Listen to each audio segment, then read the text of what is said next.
Hi everyone, Mitch here, and welcome back to my next vlog. Today, small confession. The vlog is a video blog. Except what it actually means, in common parlance, is people just narrating their life. But what is a blog? A blog is dumb, is what I'm finding out. Because typically, blogs are either simple beginner tutorials on random things that whoever's writing it is interested in, or they're play-by-plays of your life, or they're just rants. And I don't know, I guess this is kind of all of those. So I don't know, there's this stereotype of the vlogger, they're the absolute most cringe thing ever. People like Jake Paul, I think of, vloggers, the most annoying, vile creatures on earth. And if I'm becoming one of those, please let me know, because I kind of don't want to be, but I'm also bad at putting in enough work, so if I actually go over the edge, I won't get back up. So just save me before I go over the edge or something. I don't care, whatever, it's fine. Okay, by this point everyone's probably clicked off already, so I can just talk. It's not like anyone will hear me. This is the internet. Nobody hears you on the internet. It's just an echo chamber that destroys anything that doesn't agree with it. So as long as I don't agree, I'll just get destroyed. It's fine. All of which is to say that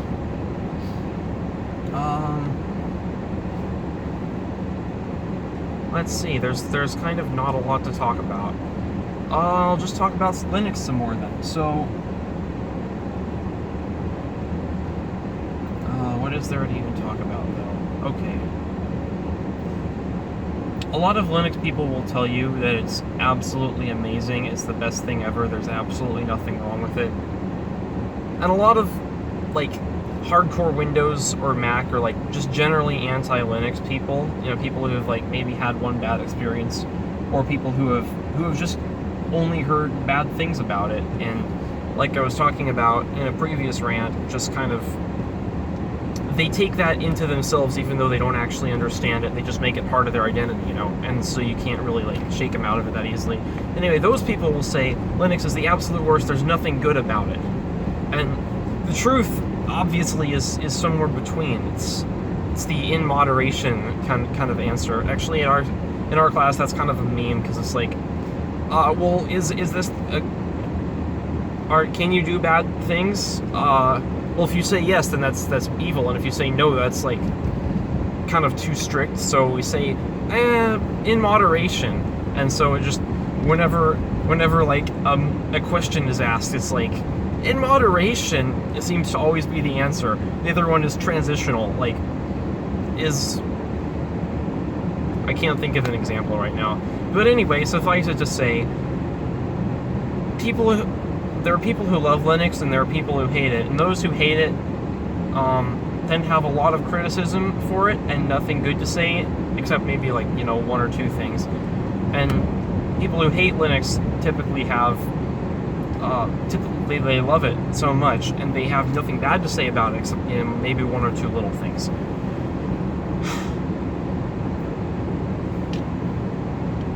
Here's the thing about Linux.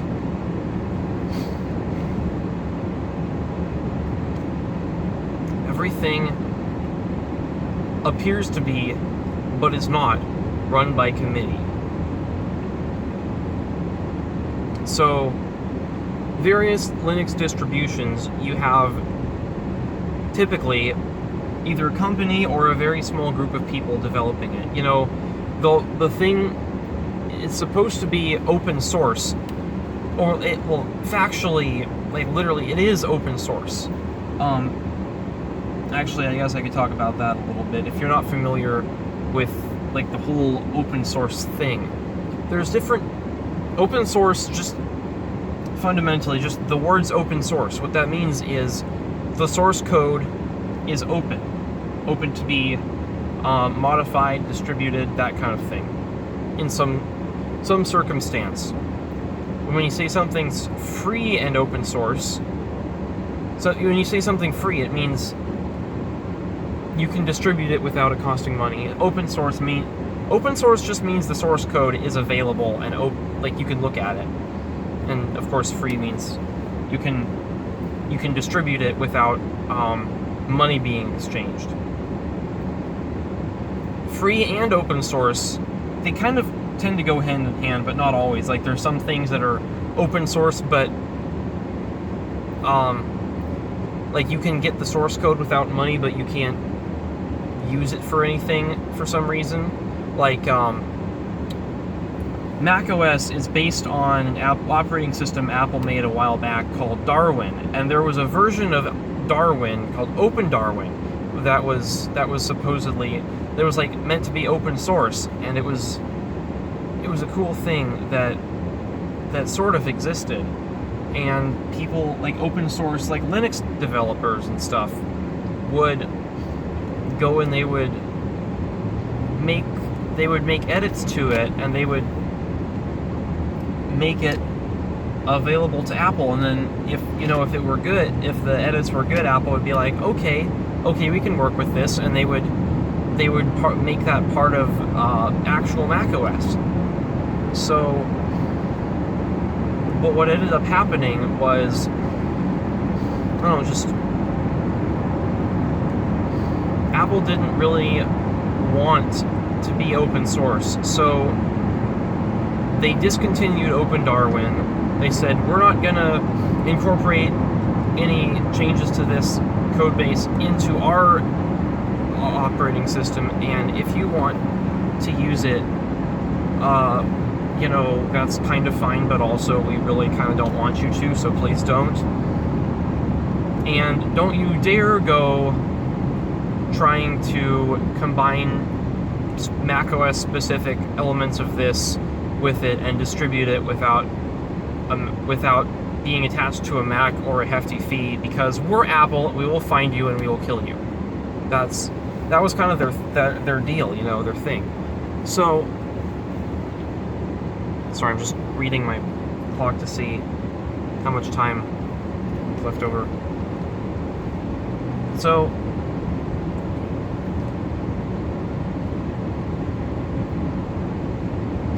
that's, I guess, an example of something that's open source but not really free. Now, there of course are many things that are free that are not open source. You've got pretty much any Android app. Actually, a lot of Android apps are open source, but most of that stuff on the Play Store is like kind of sketch. Definitely not distributed source code. Like, they're giving you the APK, and the APK has a lot of adware in it, and that's just kind of how it goes, So, my mouth feels kind of bad today. But there are things that are both free and open source. Like, for example, Linux and basically every part of it.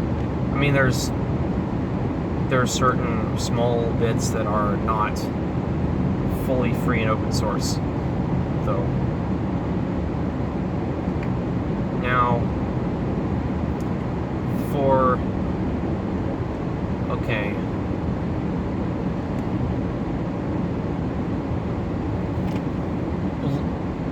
there are different types of licenses, though, that are often referred to when talking about Linux and free open source kinds of things. First of all, I don't know,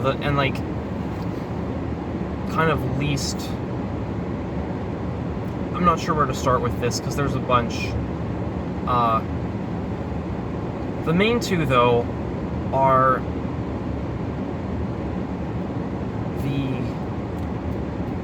I'm trying to discuss it. The GNU General Public License that's GNU, which stands for GNU is not Unix.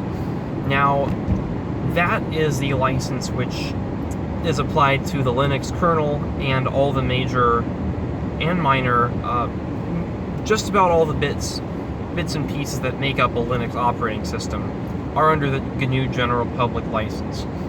And what that says is basically, we're giving you the software as is, there's no warranty, so if it doesn't work like you expected it to, that's your fault for expecting it to work that way. And you should find, and if you're unsatisfied with it, you should find something else that suits your needs better, or learn code and modify that software to your liking, and then distribute it and give us credit for getting you as far as you got. That's in essence what it is. It's, you're free to use it, you're free to copy it, you're free to paste it, you're free to give it to your friends, you're free to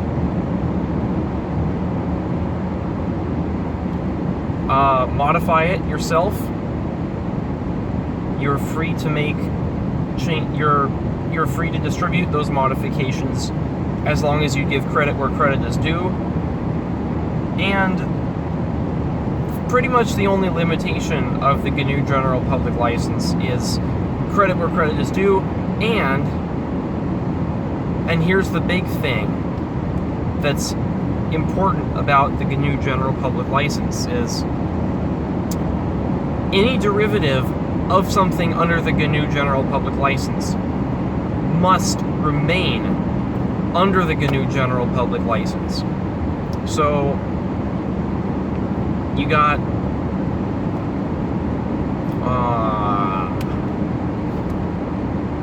so you've got the Linux kernel under the GNU GPL is what it's called, the GPL. Under the current Linux kernel is under the GPL. Google wants to use that for Android.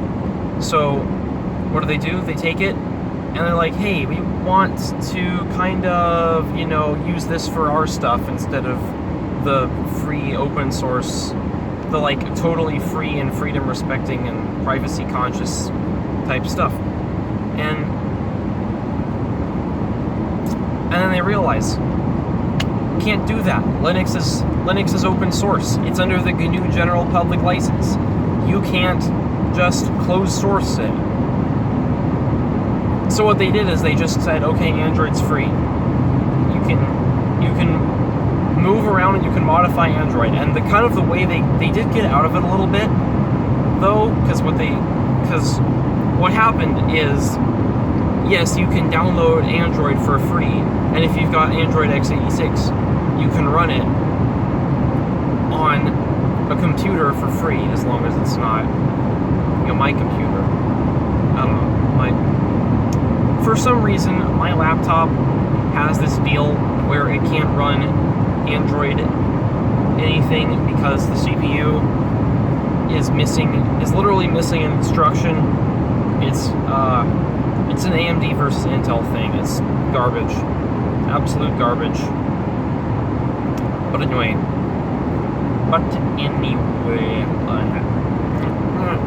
my mouth isn't feeling well. Maybe I should stop. I'll stop in a bit. Other licenses, you've got the BSD license. I think Berkeley Software Distribution, something like that. What the BSD license is it's just about pretty similar to the GNU license. You can copy source code, you can modify it, you can distribute it for free. The only difference is you can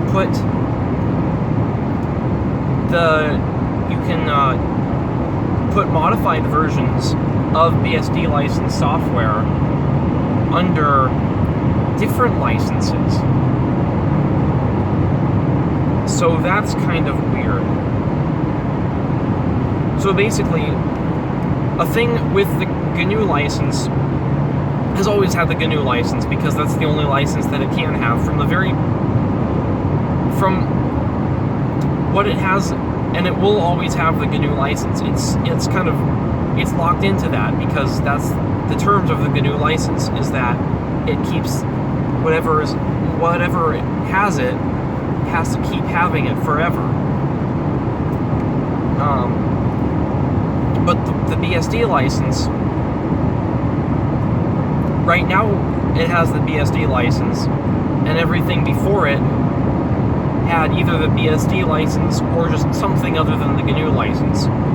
But if you were to fork that and make something off of it that's slightly different but not the main product, you now can choose whether you want to keep it open under the BSD license or you want to make it even more open under the GNU license, or maybe throw a proprietary license on there and make people pay money for it.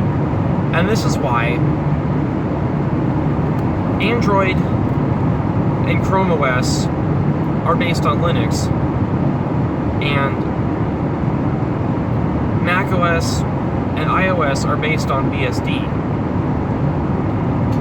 This is why, like, do-it-yourself projects, Raspberry Pis and servers, and smaller businesses' servers run Linux, and like Nintendo Switch OS and PlayStation 4 OS are based on BSD. It's a license thing because Sony and Nintendo don't want you to modify they don't want you to hack their devices because, and Apple too, they think of the device as a whole package. It's not, even though physically and operationally it's a computer, conceptually they don't want you to think of it as a computer. And this is the thing when the iPhone first came out. They don't want you to think of it as a computer. They want you to think of it as a totally new thing. A totally new thing that can do lots of neat stuff and will only get better, was the idea. And now, of course, it's 2021. Over the past couple of years, differences between phones and computers have gradually kind of eroded to the point where a 2018 MacBook Air and a Samsung Galaxy Note 9 have the same amount of RAM, the same processor speed and number of cores. Actually, I think the Note has more cores. Very similar resolution screen. Actually, I'm probably wrong about that. Those MacBooks have some pretty darn good screens. But same amount of RAM, pretty similar I/O. It's the MacBook has one more USB port, but come on. And about the same battery life too. So pretty much the only reason to get the MacBook is if you want to dual boot with Windows, or you like having a physical keyboard but don't like a tall keyboard. I personally like to type very, very thinly. I like my hands to be shouldn't do that, I'm on the highway. But I like my hands to be very light on there. But for some reason, a lot of people, they want their fingers I'm typing right now. Don't get it at all. Thin keyboards are so nice. I do not like typing on fat, thick keyboards. It's just nasty. It's like they're jumping on top of mountains or something. And then you hit the space bar and it kind of rolls awkwardly under your... I don't know. Just weird, just nasty, just... Reject tall keyboards. Embrace ultra-flat butterfly keyboards. Is that controversial, people? Oh, that's right. Butterfly keyboards are the ones people hate. I don't know. If you can keep your butterfly keyboard clean, it's a good keyboard. That's what I say. It's a good keyboard. But anyway, I'm getting tired and I haven't been talking coherently at all today, so there you go. Bye.